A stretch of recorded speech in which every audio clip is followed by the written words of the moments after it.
A recent bipartisan provision adopted by the Senate Intelligence Committee will halt funding for any, quote, secret government or contractor or efforts to retrieve or reverse engineer craft of exotic or non-Earth origin, according to the Hill opinion contributor Marik von Rennenkampff. He says that this language adds credibility to recent claims about the government's efforts to recover craft. He also writes that Florida Senator Marco Rubio's recent comments that whistleblower David Grusch is not the only one to come forward with this kind of information adds context to this bill.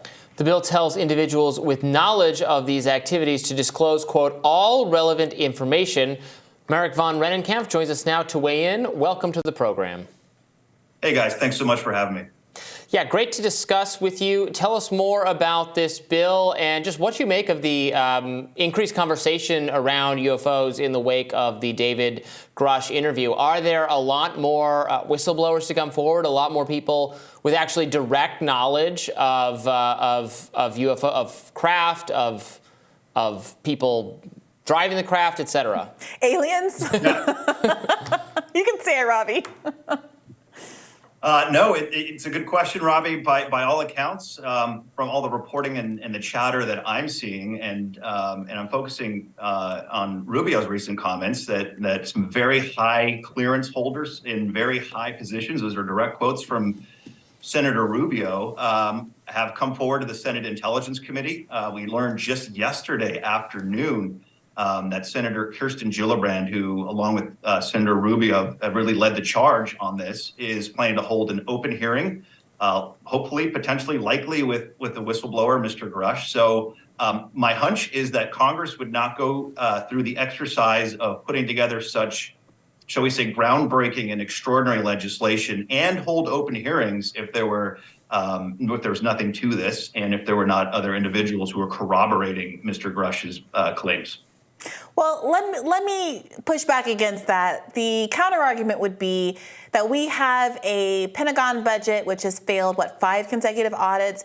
They just accidentally found $6.2 billion lying around that they're sending to Ukraine. And that given how loose the records seem to be kept over there, saying that you want a bill that is going to stop funding for these particular alien-related efforts, it could just be purely performative. What would you say to someone who's thinking along those lines?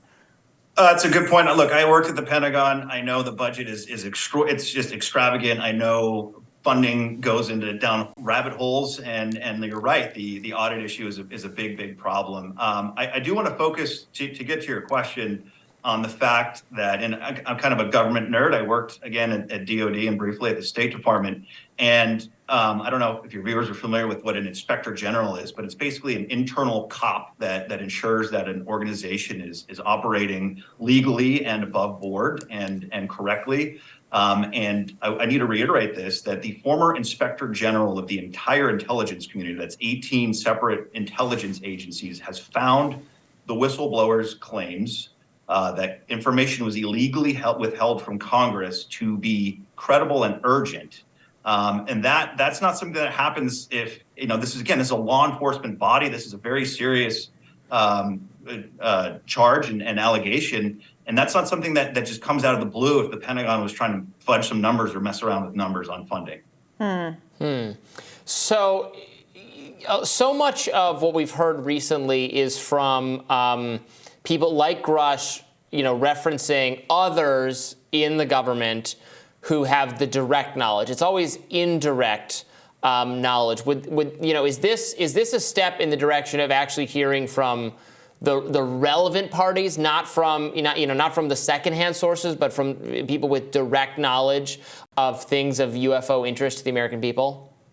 Yeah, Gravi, it's a really good question. And I'll go back to Senator Rubio's comments. He explicitly said that Senator Rubio, has spoken to individuals with first-hand knowledge. I think that hopefully that answers your question. But another kind of just to piggyback on my previous answer about the intelligence community inspector general, there's quite a bit of reporting that knowledgeable individuals who have actually worked on these alleged illegal programs have testified under oath to the inspector general. And that is a large part of why, and they corroborated Mr. Grusch's story, and that's a large reason why Mr. Grusch's allegations were deemed urgent and credible because they're individuals with firsthand knowledge that are corroborating his claims. So much more to come, but I hope that answers your questions. So the idea is we know people have spoken to the Inspector General who you're describing as this credible individual off the record. We have one kind of whistleblower coming forward in Grusch,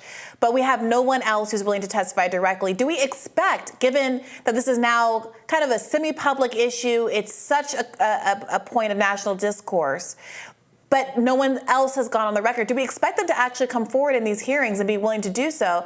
And if so, why now? Yep, that's the $1 million question, Brianna. I don't know is the answer. I suspect that there may be individuals that will come forward and testify publicly, or hopefully the folks that have testified behind closed doors. To answer your question about why this is occurring now, to the best of my understanding, Senator Rubio has said that individuals have been coming forward to the Senate Intelligence Committee for years now. And we saw a slow trickle. This has been kind of slowly working its way into the congressional legislation and primarily through the, not to get nerdy here, but the National Defense Authorization Act, which is a must-pass bill that goes through every year. And last year's language included some whistleblower protections. The current language that we're looking at now, which is just extraordinary, really is that kind of language, but on steroids. It's really a beefed up version of that. And as you guys have probably seen, some of the language in the Intelligence Authorization Act is truly extraordinary. Can you weigh in a little bit on Kirsten Gillibrand's relationship to all of this?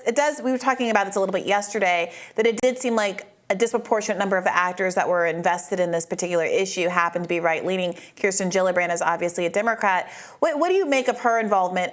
Senator Harry Reid, his geographic proximity to where so much of this activity historically seems to have gone down, seemed to speak to why he would be interested. But why Kirsten Gillibrand of New York? Yeah, Brianna, you're getting to one of maybe my favorite elements of the story, and that is it is truly bipartisan. You're right. Harry Reid really took the initiative here early on.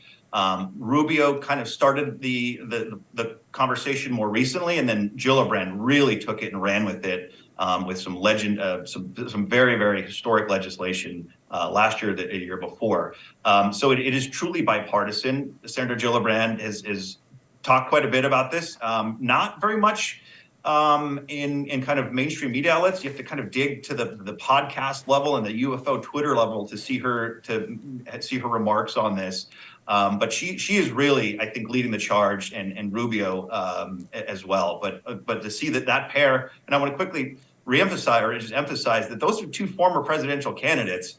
They're serious politicians, and they're all in on this. And I'll also just quickly add.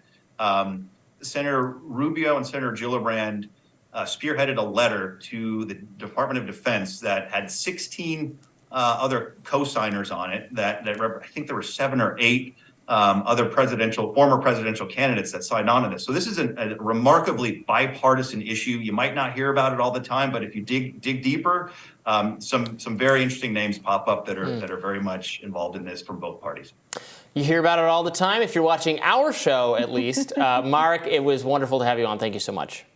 Thanks so much, guys. Appreciate it.